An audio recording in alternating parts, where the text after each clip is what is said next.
Estamos retornando aí essas aulas agora, estilo online, né? Estilo vídeo aí. A gente tá trazendo essas ideias aí, renovando a educação também, né? Trazendo esses novos desafios que a educação pode trazer, né? E que esse momento a gente tenha nessas novas possibilidades de aprendizagem também. Isso é uma coisa muito boa, né? Essa interação, essas relações que nós temos aqui nessas redes de conexão. Isso aqui é perfeito, né? Geografia na veia, né, pessoal? Lembrando que esse conceito aqui de aula, essa aula virtual, traz muita coisa interessante da geografia. A gente está modificando nossos espaços, né? Hoje a gente vai falar um pouquinho lá do módulo 2, né, do material de vocês. Vai relembrar um pouquinho de cartografia, que tem muito a ver com essa relação de espaços. Né? A gente tem muito a ver com essa construção do espaço, essa análise do espaço. Né? E exatamente o que a gente está fazendo aqui agora é tendo essa troca aqui de espaços. Né? A gente está tipo ampliando os espaços e reduzindo o tempo de comunicação entre a gente, colocando lá na internet e tal, você pode visualizar essas questões. Isso é de extrema importância para vocês perceberem. Lembrando que essa aula aqui é uma revisão, a gente já viu tudo isso aqui que eu vou falar para vocês. Né? A gente vai dar uma revisada sobre essas questões para dar uma adiantada aí nos módulos e ter uma questão fechada aí dentro né, do nosso conteúdo de geografia. Né? Eu sempre gostei de fazer essas questões assim de trabalhar com a internet, principalmente quando eu trabalho com música, né? Mas né, fazer aula assim é uma experiência praticamente nova. Eu já tinha tido poucas experiências, mas a gente está trabalhando para isso, né, galera? E aí, vamos começar? Então, fazer aqui uma revisão rápida sobre os conceitos da cartografia. Como eu falei para vocês, inicialmente você tem que ter, quando eu começo estudando geografia, eu tenho que ter uma percepção específica sobre o conceito de espaço.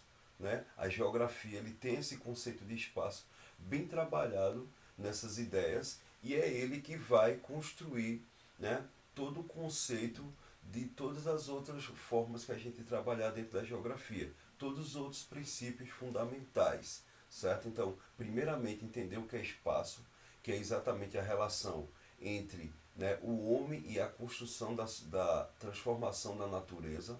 Né? Isso aqui é de extrema importância para vocês entenderem, né? Tudo que é construído e transformado pelo homem dentro dos espaços do nosso planeta é considerado um espaço geográfico, ok?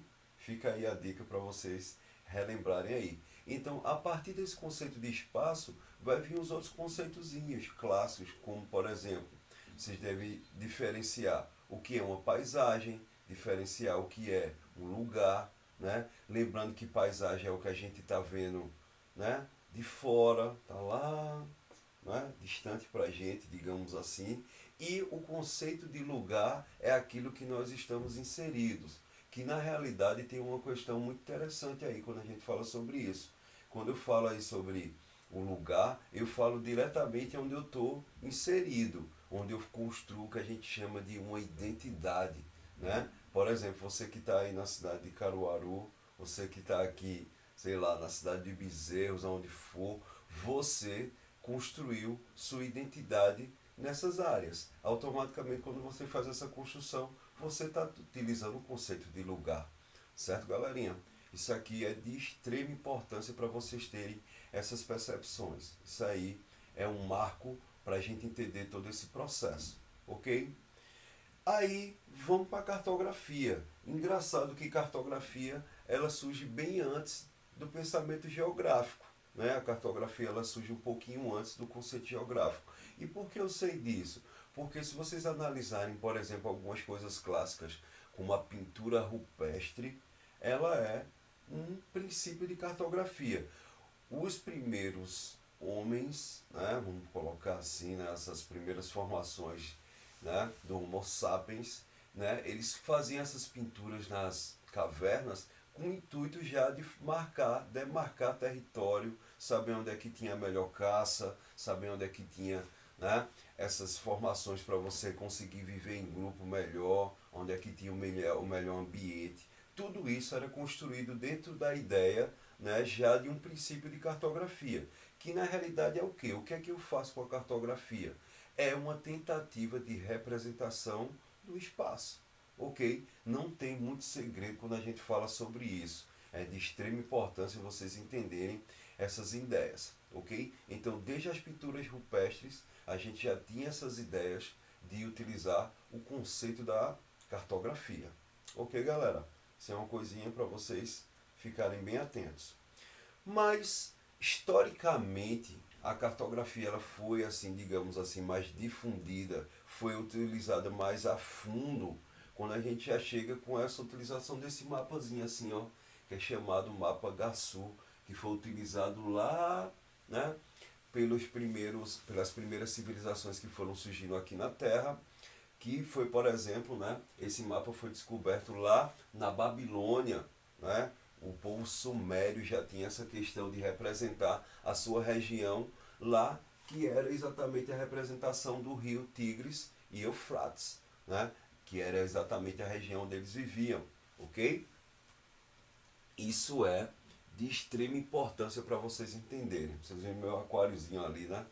Gostaram, né? Relembraram do meu aquário que sempre aparecia lá na sala de aula, ok? Isso aqui é uma característica boa para vocês entenderem esse processo. Até aí deu para entender? Tranquilo? Então, ó, o primeiro mapazinho que foi descoberto, um mapa meio só regional, uma observação boa, eles só tinham a noção da região onde eles estavam vivendo, que era exatamente a característica do rio Tigres e Eufrates. Eles tentaram representar na própria escrita deles, que não sei se vocês lembram, que era uma escrita chamada cuneiforme, né? Que era a escrita utilizada na própria inscrição de cerâmica. Isso aqui é uma coisa interessante da cultura deles, que toda a escrita que eles faziam eram feitas, né, o que a gente chama de forma de cuia, que era dentro da questão das cerâmicas eles utilizavam na época, ok? Isso aqui é uma coisa interessante. Só que cartografia, ela vai se ampliar com o passar do tempo, ela vai trazer novas ideias, ela vai trazer novas formações. Com o passar do tempo, a gente vai ter novas tecnologias para fazer essa produção dessa representação do espaço cartográfico, ok? Então, a gente traz muitas ideias quando eu falo sobre isso. Isso aqui é bem interessante para vocês perceberem, né? Uma coisa bem interessante sobre isso aqui é a gente perceber hoje em dia que praticamente ninguém utiliza assim propriamente dito o mapa físico, né? As pessoas gostam muito de usar o mapa tecnológico. Vocês devem lembrar, por exemplo, né? Classicamente aí a utilização do mapa tecnológico é o nosso famoso GPS, né? A galera utiliza muito aí digitalmente. Quando eu não sei me localizar, a primeira coisa eu ligo lá no meu celular, boto lá o GPS para rodar e eu vou me localizar e saber distinguir onde é que eu estou. E isso acontece graças, né, a uma tecnologia também utilizada pelos satélites, né, pessoal? A gente tem hoje em dia, né, vários satélites aí mandando imagens para a gente e tal. E essas imagens elas são representadas nos aparelhos eletrônicos e a gente tem ali, né, a construção dos caminhos que a gente encontra pela Terra aí, né, em vários lugares diferentes. Isso aqui é de extrema importância, ok? Vamos lá, né? Mas o interessante da cartografia é a gente perceber, né, uma coisa que nos traz, né, que nos remete a essas ideias, que foi principalmente a questão específica, né, da construção de mapas. Toda vez que eu falo de cartografia, eu tenho que lembrar da construção de mapas. Isso aqui é de extrema importância para vocês lembrarem também, né? Todo mundo lembra que eu falei bastante sobre isso, né? Galerinha, fiquem atentos aí. Então, a construção de espaços, né, a construção desses mapas, eles começaram lá, como eu falei para vocês, lá no mapa, né, na antiga Babilônia, né, no mapa Gassu. Aí as pessoas começaram a construir, né, mapas a partir dali, mas o interessante era o seguinte, que a partir do momento que descobriram, né, que a nossa terrinha era redonda, começou a pensar-se o quê? Como é que eu vou construir um mapa de forma plana, né? Como é que eu posso abrir um mapa, né, de forma plana se a Terra é redonda? Significa que toda vez que eu vou fazer uma projeção dessa, de uma terra redonda para um mapa, né, mais plano, eu vou ter um probleminha das famosas distorções, ok? Isso aqui é de extrema importância para vocês perceberem essas características. Significa o quê? Né? Que eu vou ter agora um probleminha para a gente resolver, que é exatamente o quê? Você conseguir fazer uma projeção que fique mais parecida, né, com essa projeção aí do globo. Então, essa característica de você utilizar a projeção, né, que começaram a ser produzidos os primeiros mapas, né? Desde a época dos gregos, né? Desde a época dos romanos, a galera começou a construir, mas eram mapas mais regionais, como eu falei para vocês. A perspectiva de fazer uma construção de um mapa que é classificado como mapa mundi, uma representação do globo um geral, só vai acontecer, viu, galerinha? Isso aqui só vai acontecer já no final da Idade Média, quando as pessoas começam a ter o processo de contato com civilizações diferentes, como por exemplo, né, os europeus vão ter alguns contatos com os povos da Ásia, que eles já tinham exatamente essa característica específica de conseguir, fazer uma produção, ter uma estimativa de como era a representação mundial, né, através de um mapa, ok? Se vocês observarem então, de uma forma geral, o mapa ele começou a se tornar mais familiar, né, da civilização ocidental, né, lembrando que a gente está falando da civilização ocidental, que nós fazemos parte, né, e ele só vai começar a ter uma perspectiva assim, de você ter esse contato maior com as grandes navegações. Isso aqui é de extrema importância para vocês lembrarem também, pessoal. As grandes navegações é o que vai dar origem aos primeiros mapas de representações planas, né? E vai ter uma perspectiva de você entender um mapa de uma forma mundi, ok? Aí, continuando, o que é que vai acontecer? Todo mundo vai tentar buscar uma perspectiva de quê? De como é que eu posso transformar, como eu falei para vocês no começo, o globo, que ele é uma forma, né, de circunferência, como é que eu posso transformar esse globo em uma forma plana? E daí vem as ideias das projeções. Isso aqui é para a gente relembrar um pouquinho sobre essas projeções.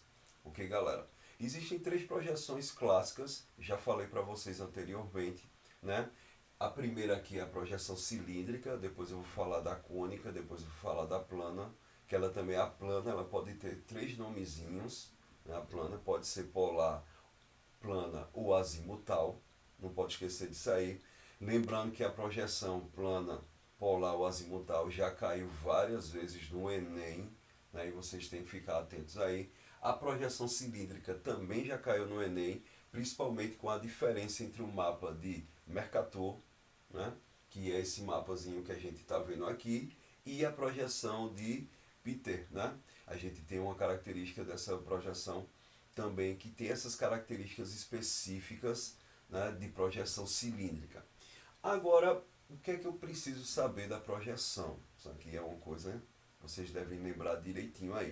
O que é que eu preciso saber dessa projeção? Bem simples, pessoal. O que é que eu preciso saber dessa projeção? É fácil. Eu tenho que saber como é feita a projeção. No caso aqui, se a projeção é cilíndrica, fácil. Eu coloquei um cilindro no globo, né? Um papel formando cilindro. Vou representar os famosos, né, meridianos, lembram lá? Olha os meridianos aqui em pé. E os paralelos que são deitadinhos, certo? Vou representar eles. E a partir disso aí eu posso desenhar o meu mapa, certo? Como eu falei para vocês, eu estou utilizando essa projeção aqui. Qual é o instrumento de trabalho para eu conseguir projetar, né, o cilindro, né, fazer essa projeção cilíndrica aqui nesse contexto? O instrumento que eu estou utilizando é o globo, o cilindro, mas eu preciso refletir, né? Eu tenho que fazer digamos, uma reflexão aí, né? Eu tenho que refletir o que é que está dentro, né, desse globo para o cilindro. E daí vem a utilização da famosa luz, né, galera? A luz é o que faz esse processo de refletir, né? E foi aí que a galera começou a ter a perspectiva de quê? coloca uma luz iluminando dentro do globo e ele vai refletir exatamente o que é que está desenhado já no globo, que é os paralelos e os meridianos. E quando ele tinha esse processo, ele desenhava, né, no, no mapa. Depois, o que é que ele vai fazer com o cilindro? Ele vai abrir esse cilindro e ele vai formar esse mapazinho aqui, ó, que é bem interessante para vocês perceberem, concretizando com esse mapa aqui. Só que vocês vão lembrar que essa projeção aqui cilíndrica, né, a projeção de Mercator, é uma projeção que ela é classificada como conforme. Já foi questão de Enem, galera. Ela é uma projeção conforme. E por que eu sei que é uma projeção conforme? Fácil. Porque essa projeção ela é muito está preocupada com as suas formas. Observem aqui, ó, ele está preocupado com a forma dos continentes, né? Ele não está preocupado com seus tamanhos. E por quê? Esse mapa ele foi desenvolvido lá em meados do século XVI. Olha, como eu falei, ligado às grandes navegações. Esse mapa era muito utilizado para fazer esse processo de navegação. E dentro dessa perspectiva, o que é que o que é que ele vai entender aqui, o que é que Mercator estava querendo entender nesse tipo de projeção? Esse mapa é classificado como eurocêntrico. Se vocês observarem, a Europa está bem no centro e ela tem uma tentativa de representação maior do que a parte sul. Observe, né, que a América do Sul ela está um pouquinho reduzida, né? A África também está muito pequenininha. Isso era um mapa que a gente classificava, né, meio como eurocêntrico. Ele estava tentando representar a Europa como um centro do mundo. Isso aqui é de extrema importância para vocês perceberem essas questões. Ok, galerinha? Né? Fiquem aí atentos. Então, ó, fechou aí as ideias sobre a projeção cilíndrica. Ok? Continuando aqui, né? Nessa construção aí desses mapas, né? A gente pode observar que tem um probleminha nessa projeção. Já falei dos tamanhos, né? Já falei que tem um probleminha dos tamanhos, lógico. Mas tem uma característica bem importante também, né? Vocês vão observar que nesse tipo de projeção cilíndrica, quando eu coloco o cilindro no globo, o que é que vai acontecer? Ele vai ter uma representação maior, onde o próprio cilindro está encostando no globo, que é exatamente aonde? Exatamente, né, na linha do Equador aqui, ó. Essa linha do Equador é a parte que pega, que meio que faz uma cinta, né? Faz a cinta, faz a cinta do globo, tá certo? E como o cilindro está mais bem próximo, né, na linha do Equador, essa na projeção cilíndrica, essa parte vai ser a parte mais nítida, ok? Fiquem atentos que essa é a parte mais nítida de toda a história, ok? Todas as outras partes vão ser meio que distorcidas, ok? Para vocês entenderem aí. Vamos lá. Aí, como eu falei para vocês, a projeção de Mercator é uma projeção eurocêntrica lá do século XVI, né? E tem essa característica de ser cilíndrica conforme, preocupado com as formas do continente. Aí vem Peter, né? Mais ou menos aí já no século XX, final do século XX, né? 1973, e faz um mapa meio que contradizendo, digamos assim, entre aspas, né, essa ideia eurocêntrica do mapa de Mercator. Ele faz uma projeção mais marcada, né, pela representação que a gente chama, né, não das formas, mas sim dos tamanhos, né? E essa vai ser uma projeção cilíndrica equivalente, né, pessoal? Ela tem essa característica de ser essa projeção com essa perspectiva de falar os tamanhos reais que os continentes têm. Isso aqui já foi questão também de Enem. Opa, fiquem atentos aí. Porque ele tem uma característica interessante. Ele é um mapa que está criticando as ideias de Mercator lá do século XVI. E isso acontece no século XX. Ok? E esse mapa já foi utilizado 2 vezes no Enem. Opa! Principalmente porque, tanto por essa questão da crítica a Mercator, e também o próprio Peter ele traz uma ideia que é interessante, né? Que é o seguinte: para a gente trabalhar o globo, e eu estou construindo um mapa, não necessariamente eu preciso representar, né, tudo de uma maneira só. Eu tenho que representar exatamente os tamanhos reais. E outra coisa, o globo, se é uma circunferência, né, não tem lado. Significa que eu posso representar isso aqui de cabeça para baixo, de lado, do jeito que eu quiser. E no Enem já caiu exatamente esse mapa de cabeça para baixo, porque o próprio Peter ele já fazia essa relação de representar esse mapa tanto assim, né, de forma em pé, como também de forma deitada. Ok, galera? Fiquem atentos a essas questões, que é de extrema importância para vocês perceberem isso também, certo? Ó, vamos lá. Segunda projeção, a projeção cônica. Opa, né? Qual é a diferença clássica entre a projeção cônica e a projeção cilíndrica que a gente estava vendo anteriormente? Né? Bem simples, né? Bem fácil. Vocês vão lembrar que essa projeção aqui cônica, ela tem como característica principal, principalmente o que? Você utilizar outro instrumento, que é o cone, no caso aqui, para fazer a representação cartográfica, para construir o seu mapa. Quando eu faço esse tipo aqui de representação, eu tenho alguns probleminhas também. Né? Observe que, primeiramente, quando eu faço esse tipo de projeção, o mapa ele não vai ser um mapa totalmente, né, que eu posso dizer aqui, totalmente representado. Significa que o globo ele não vai aparecer nitidamente inteiro, ok? Detalhe, viu, galera? Olha a dica. O único mapa que é representado com tem a representação do mundo inteiro é as formas da da projeção cilíndrica, ok? Fiquem atentos aí. Essa projeção cônica, ela não vai representar o mundo como um todo. Só observem que ela só está mais ligada ao quê? Olha, o detalhe, ó, aparece mais na projeção só a partir da linha do Equador para a parte de cima. E eu posso botar esse cone também para baixo, parte de baixo. E o que é que vai acontecer? Eu só vou ter do Equador para a parte, né, mais sul. Aqui, então, se eu colocar o cone em cima dele, eu vou ter exatamente a representação do Equador até, é o que a gente chama aí essa parte mais norte, não é isso? E se eu botar ele para baixo, do Equador até a parte mais sul. Mas o que é importante nessas questões? É bem simples, pessoal. Esse mapa aqui, ele tem uma projeção que tem uma perspectiva de mostrar mais os trópicos. Olha a dica aí. Eu tenho, vocês lembram, né, galera? Eu tenho o trópico lá em cima que é chamado Trópico de Câncer, né?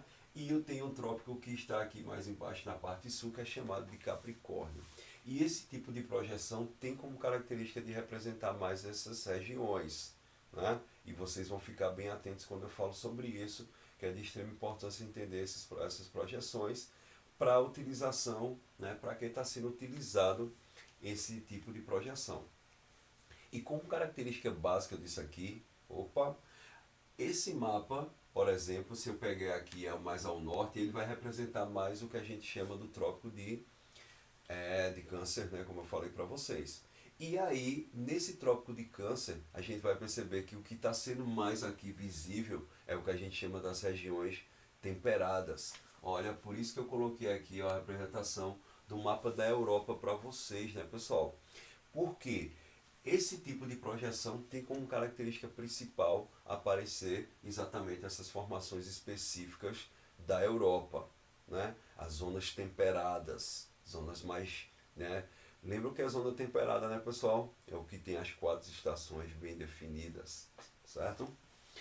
Aí eu tenho ainda, por último, a projeção que mais apareceu aí, como eu falei para vocês no Enem, né? Essa projeção chamada azimutal, polar ou que a gente chama também, né, de plana. Ele pode ter esses 3 nomezinhos, como eu falei para vocês lá no começo do vídeo, ok? E essa projeção aqui, ela tem como característica principal o quê? Ela tem uma perspectiva de representar um ponto específico. Olha a dica aí. Ela vai sempre representar, ó, onde está batendo o plano, ó, ele não está batendo nesse pontozinho aqui, né? Esse ponto é o que vai ser mais nítido, é o que vai ser mais representado. Ok, a dica? E o símbolo, né, da ONU, né, galera, tem essa característica de pegar essa projeção e foi construído em cima dele, que já foi questão do Enem, né? O que é que esse... Já foi questão do Enem, já foi questão também do SSA, já foi questão da UPE. Então vocês ficam aí bastante atentos aí quando a gente fala sobre esse tipo de projeção. Essa projeção azimutal, ela tem essa característica de ser um pouquinho mais, né, digamos assim, não tem uma representação tão completa também do globo, como eu falei para vocês.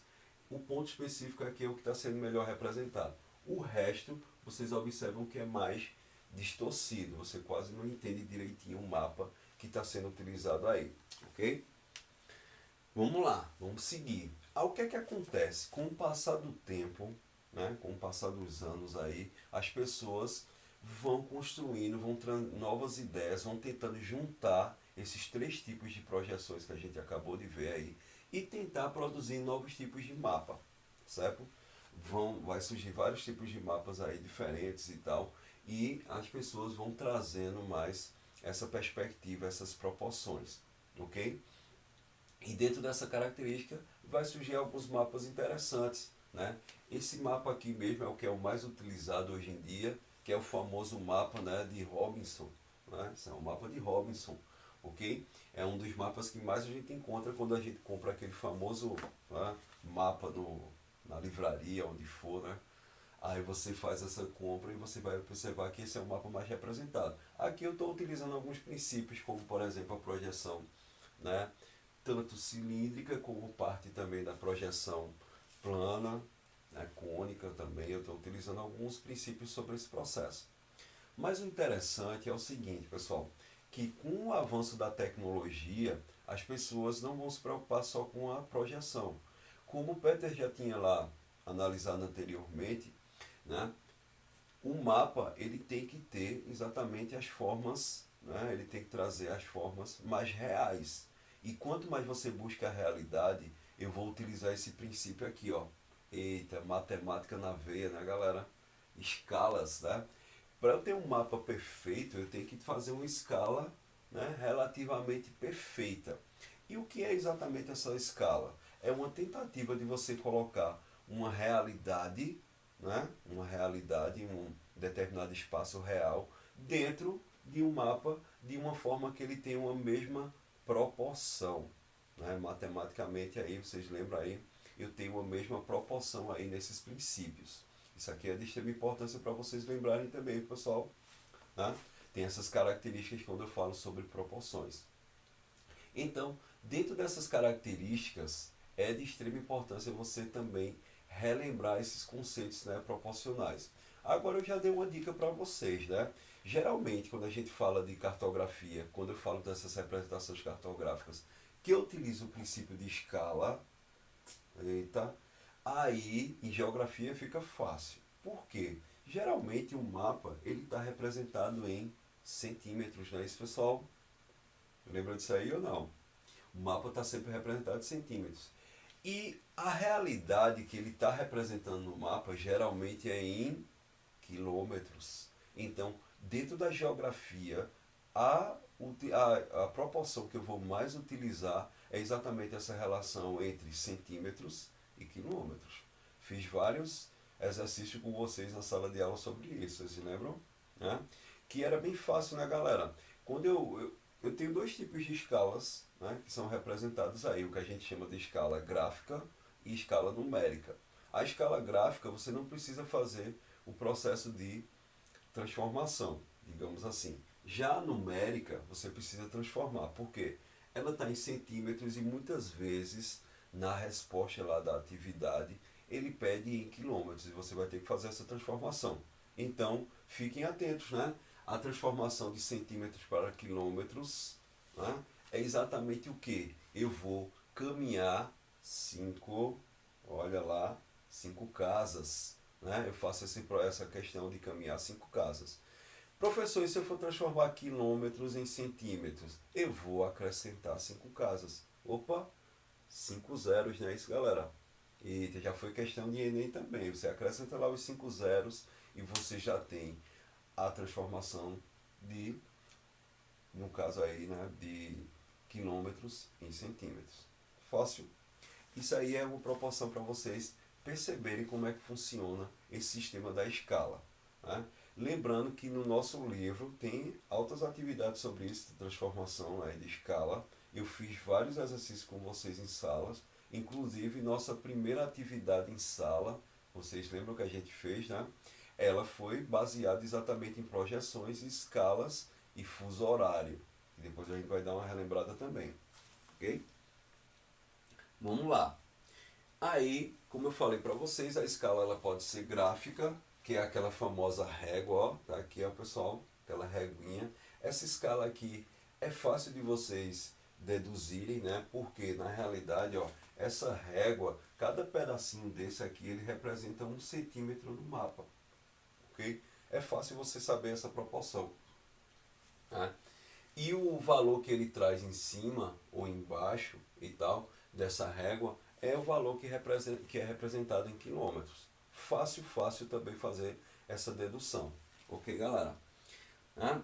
Eu tenho também o que a gente chama da escala numérica, né? Então, vendo aqui, ó, que ela geralmente vem com um númerozinho, um númerozinho e tal. Essa é a escala numérica. Geralmente a escala numérica ela é utilizada para lugares menores, né? Não para você fazer um mapa, né, mundi, mas para você fazer uma representação de carta, de planta, né? Vocês lembram as diferenças ou não? Né? Planta é quando eu falo de um ambiente menor, carta é quando eu falo, né, de um ambiente mediano, e os mapas eles são de ambientes maiores, né? Eu vou ter a representação maior. E tudo isso vai ter essa característica específica de você trabalhar essa ideia, tudo das projeções, da proporção da escala, como eu falei para vocês. Fazer a transformação da realidade no mapa ou fazer a transformação do mapa na realidade. É isso que você está utilizando as proporções da escala. E quem for ser arquiteto, engenheiro, né? Quem trabalhar aí com essa questão da construção civil, o que for, né, pessoal, tem que ter essa noção clara da escala. Se não tiver, não tem como você produzir, certo? Isso aqui também é interessante vocês perceberem, né? Para a gente terminar essa aula da gente, só relembrando essas questões, né? Observe que a gente deu uma rebuscada aí de várias coisas diferentes, né? Tá gravadinho aqui, vocês podem depois relembrar. E o que é que vai acontecer, né, pessoal? Eu tenho também o que a gente chama da legenda do mapa. E o que é isso? A gente fazer exatamente uma leitura do que o mapa está me dando de informação. Né? Quando eu falo de um mapa, que eu tenho um mapa do Brasil, né? Ele tem que trazer quais são as informações que eles estão trabalhando aí, né? Nessa proporção. E daí, né, pessoal, eu tenho que observar a sua famosa legenda. A legenda é isso aqui, ó. Tudo que tem de informação sobre esse mapa é a representação da legenda. Por exemplo, ó, se eu analisar aqui esse mapa, ele está falando de florestas, caatinga e tal. Opa, se ele está falando aqui de floresta amazônica, está falando de caatinga, de cerrado, de planalto, né? Da questão do Pantanal, dos Pampas, quando ele fala sobre isso, eu já sei que esse mapa aqui ele está falando especificamente sobre o quê? Sobre biomas, né? Então só pela legenda eu já sei o que o mapa está tratando. Isso aqui, bom, se você souber fazer essa interpretação do mapa, você vai matar várias questões também, viu, pessoal? Isso aqui é muito essencial vocês saberem essas legendas do mapa. Como eu falei para vocês anteriormente, a escala também está na legenda do mapa. Né? Tanto a escala ela vai representada aqui como a legenda, e essa legenda aqui ela é uma legenda que vai representar qual é o tema que o mapa está tratando. Ok? Tem essas questões aí específicas. Certo? Aí, como eu falei para vocês, ó, eu tenho, se eu for analisar aqui, ó, esse é um mapa do relevo, ele embaixo está me dando a legenda, certo?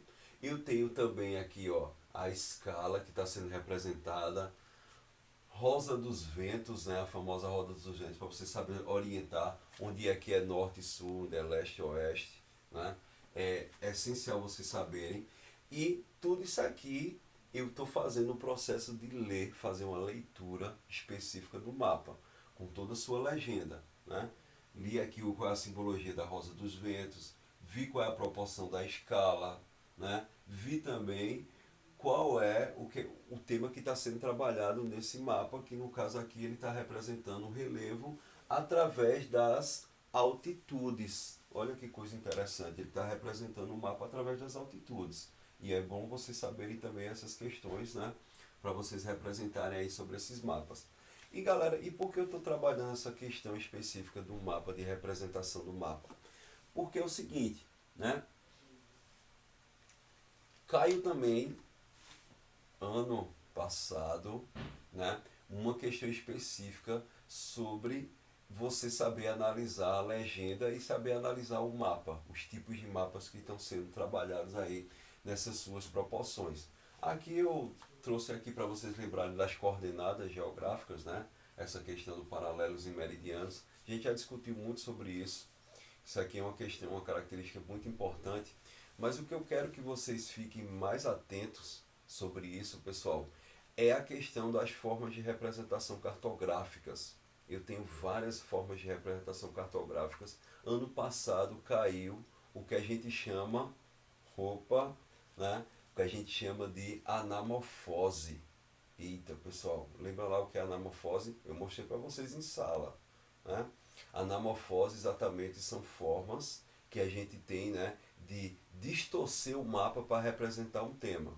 Rapidinho aqui para a gente entender essas histórias, certo?